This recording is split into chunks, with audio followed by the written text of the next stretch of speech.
Today I'll show you how a random visit to the dollar store resulted in me taking a quick little detour out of Baldur's Gate and through Tamriel. This is a series of small separate projects which, when all put together, make for a nice big encounter space on game night. Drawing heavily from the aesthetics of the greatest Elder Scrolls game of all time, Morrowind. Brushes out, glue guns on, let's dance the spears. To the craft table.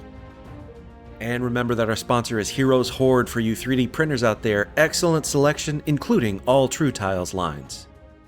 We begin, as we so often have lately, with dollar store toys. This is the Final Faction line. This pack was $1, and what caught my eye was this hammer. It's very Daedric in appearance. If you're familiar with the Elder Scrolls series, Morrowind, Skyrim, this is sort of what Daedric stuff looks like. And it's basically perfect right out of the box, so spray prime it, a quick zenithal highlight. I don't know which way it's going to be oriented yet, so I'm just guessing down. And then Army Painter Speed Paints. This is from the 2.0 line that's coming up this summer. This color is called Murder Scene. That seems fitting. So I applied that neat out of the bottle, not watered down. And man, that is exactly the color I was hoping for. Beautiful. Daedric weapon. Alright, now let's build an entire project around that toy. Here's a technique I've used a few times before, but it's been a while, so I'll reiterate. I want to do a marble tile floor. So I'm starting out with some graphics medium chipboard. This is the thick stuff you find at the back of a legal pad, but you can buy it in bulk like I do if you want. There's links in the video description below. Anyway, I need to base color it. I'm going to do black. You could spray it, you could paint it. I like to use acrylic paint because it's a little blacker than spray paint. It comes out nice and rich, dark black.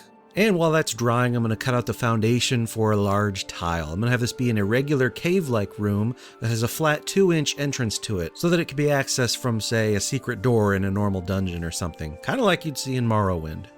So this too gets blacked out, and then I set that aside to dry. Now, back to the square. I started with a dark gray and a few paintbrushes of different shapes and sizes, holding them all flush in my hand, and then with a healthy amount of paint, just drawing on some swirls. Does not have to look good. I promise you, later on, it really won't matter.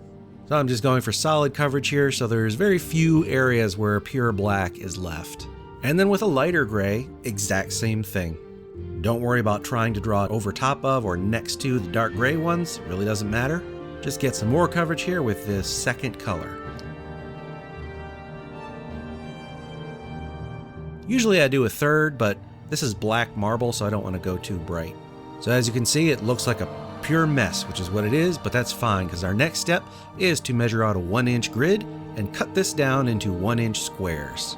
The idea is once that's done, you'll mix them all up into a pile randomly, and then putting them back together, it's going to look like a natural grid of slick marble tiles. Key step here, to re-black the edges after they've been cut. This goes a lot quicker than you might think. And it is important because if even a hair of that freshly cut edge can be seen if it's not perfectly flush, which will happen, it's going to stick out like a sore thumb in the final product. So make sure you redo your edges with the base color. And then the fun part, tile laying. I just hot glued these on and covered up my entire tile. For the ones at the edge that need to be coped for the curve, just set them in place, draw where I got to cut and use scissors for that. Again, re-blacking the edges of fresh cuts.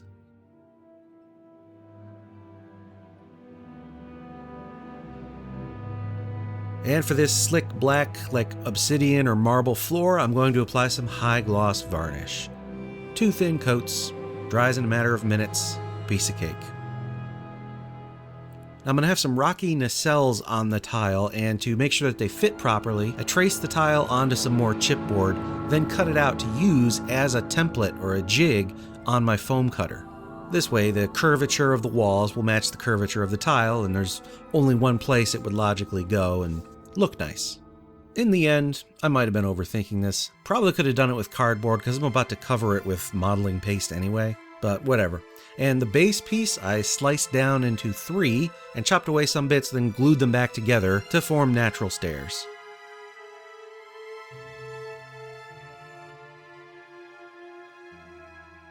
Alright, I've got both of them built, and now for some Sculptamold. Anything that is a vertical surface, I applied Sculptamold to. You could use any modeling paste or clay of your choice, whatever you like to do for rocks. Really doesn't matter, but I'm leaving the horizontal surfaces smooth. That's going to take overnight to harden and cure, so let's make a Skyrim-style chest. Nothing novel here. Jumbo popsicle stick, cutting off 2 ends, hot gluing them to a base and weighting down with some glass beads inside. Cereal box cardstock wrapped around to form the actual body of the chest. And then trimming it out with a whole bunch of little several millimeter wide strips of cereal box. I applied these with super glue because I was being impatient. And I looked through my leftover model bits for something that might serve as that circle and padlock. I found these. Then I painted it up. Came out a little more on the reddish side than the bluish side, but that's okay. Braziers, time-honored tradition. Take a tea light, hot glue on a strip of cardboard to the outside, texture the top with hot glue, and texture the flame itself with hot glue. And for these to give them a little more aggressive, demonic edge, I'm going to use some plastic fork tines and glue those around the outside. Since those are smooth plastic, they need to be primed, so I taped off the flame and primed them with God's Gift to Humanity Rust-Oleum 2X Flat Gray Primer. Then, white PVA glue such as Elmer's, flock with sand. After a few hours of drying, I'm ready to paint the flame.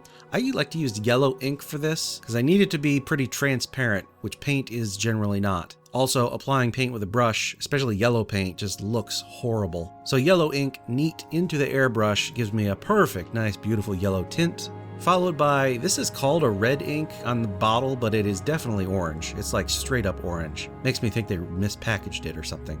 So some orange on the tip, and now I've got a real nice flame.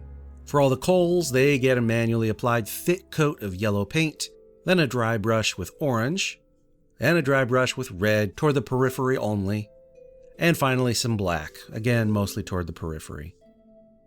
Here is the symbol of Mehrunes Dagon, and you see tapestries like this all over Morrowind and Skyrim. I've never played Oblivion. But anyway, I'm just doing a print and paste here. Quick Google image search and some Photoshop. I printed this up, then painted the back red as well, tore away at it a bit to age it, then glued it around a wooden dowel. Here's some Army Painter mid-brown wash, a color I very rarely use. Why not? I'm going to slather that over to saturate this paper so it becomes real aged and crinkly, and then just set it aside for a few hours to dry. Meantime, while it was, I cut an irregularly shaped foam plinth, sort of like a workbench, trapezoidal, and textured it up with foam. That's going to get painted like stone later on. And look at these! Found these at Hobby Lobby. It was like $4 for this bag. They're candle holders, but no, they're pillars right out of the bag. Perfect. I'm just going to paint them. Easy. The painting technique for all these features is identical to the video I did for Baldur's Gate city walls. So I'm not going to reiterate it here. It's literally identical. You can go watch that video. Same colors, steps, technique, all that.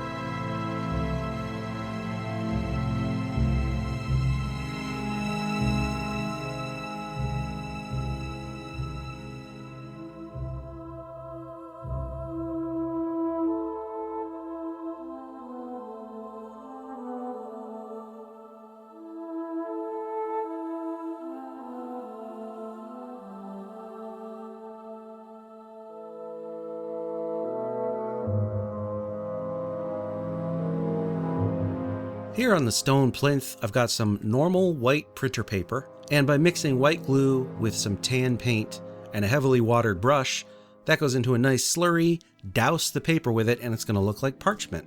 I'll just set it on there to dry in place.